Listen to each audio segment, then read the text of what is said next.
Just a few months ago, I decided to become a real man and buy my first ever manual razor and throw out my electric razor. Simple task, right? No, because the moment I arrived at the store, the razors were all hidden behind the counter, behind a female cashier. And as a prideful, soon-to-be 18-year-old young teenager, I wasn't going to risk looking like a kid who just turned puberty. And so I did what any mature people would do in that situation. I started circling around the store, looking at snacks, and searching the best shaving razor for men, Reddit 2026. And at some point, I looked less like a customer and more like a thief planning a robbery. Eventually, I decided on one, the Gillette Mach 3, because apparently it had blade as strong as steel, glides smoother than butter, and most importantly, it was the top-rated razor in the Best Men's Shaving Guide 2026. So confidently, I walked up to the counter, I asked the cashier, "Hey, can I have the Gillette Mach 3? And then she replied, "No, we don't have that here." And panicking, I quickly pointed at a random razor I found on the shelf and took it home. And when I came home, I realized that I have in my hands a razor that I didn't understand, that I didn't know how to use. But because I already decided to become a real man, I decided to risk it, no plan, just faith, and started shaving my beard. Let's just say the razor worked perfectly, but I didn't. And this problem doesn't stop at the razor. It happens at every aspect of my life. When I play the guitar, I always, if there are tabs or if there are tutorials, I can follow them perfectly. I can play the song perfectly. But the moment I try to create something of my own, my mind goes blank. I just stare at the notes like I'm waiting for someone to tell me the correct notes to play next. Or when I try to cook, if I follow a recipe, I can do it perfectly. Well, 90% of the time, of course. And if I do not have a recipe, all I make is a pot mixed with rice and everything else in the fridge. And it just turned into a disastrous stew, one that you wouldn't want to eat. And weirdly enough, I can do physics problems for 3 hours straight, no problem. I do not get tired. But the moment I tried to come up with a topic for this TEDx talk, I got stuck, completely stuck. So what is the problem here? I think that the problem begins with how we understand learning. The reason why learning works is that people have already done what you have learned before you. When you play the guitar, there's always tabs, there are always tutorials for you to follow. When you cook, there's always a recipe, a formula. And when you do physics problems, you can always ask the teacher, ask ChatGPT, or just simply Google it online. And it feels productive. It feels like you're progressing. But most of the time, you are not actually creating anything new. You are just following. Let me give you a simple example. I have 2 games, and the objective is to find the treasure. And this is the first game. As you can see, I've given you a map with the locations and also the location of the treasure, which is basically the red cross. As you can see, if you start anywhere from this map and you need to find the treasure, it will be very hard, but you know that eventually you'll be able to reach that destination, the point of the treasure.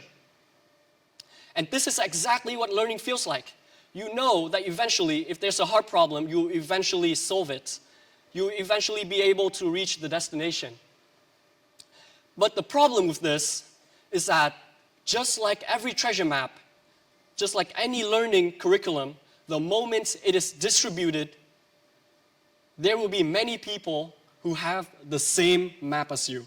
And when you have the same map as a million other people, then obviously you won't be able to get anything original because most likely other people would have already taken it for themselves. Now let's go to the second game. I'll drop you in a desert. No plans, no maps, no nothing. And these question marks, they represent the treasures, the possibility of a treasure. As you can see here, which game do you think is easier? And more importantly, which one do you think is more uncomfortable? Obviously, it's the second one, right? Well, that feeling of uncomfortableness is exactly where originality begins. Let's take Ludwig van Beethoven as an example. He is a famous pianist who has created many famous piano pieces. However, at one point in his career, he lost his hearing ability. He lost what he relied on the most. He now no longer has the instructions to follow, and he doesn't know whether what he is playing is correct. So what did he rely on? He relied on three things: instinct, intuition, and most importantly, his own interpretation of music.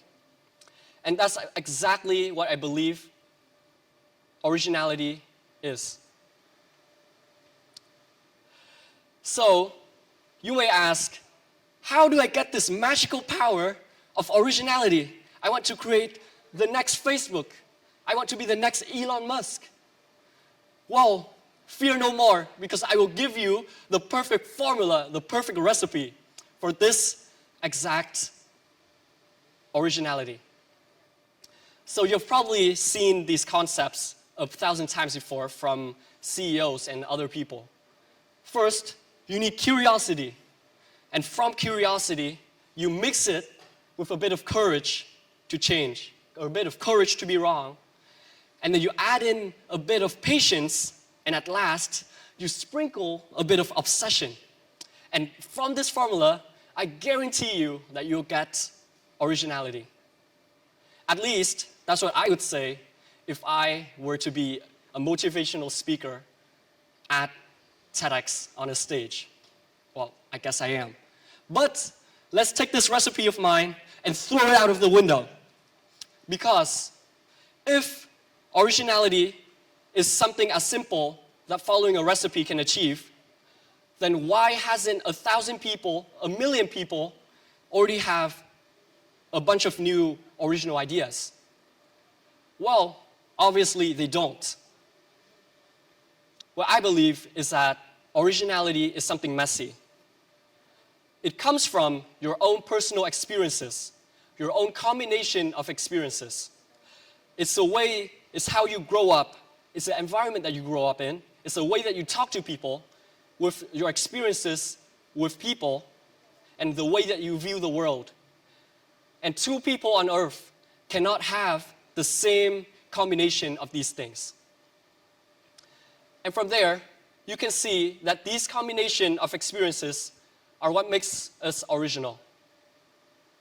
But with these original experiences, the hard part is figuring out how to turn them into original ideas.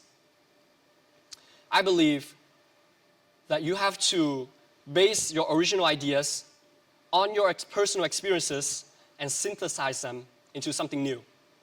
And that is exactly what I did with the topic of today's TEDx.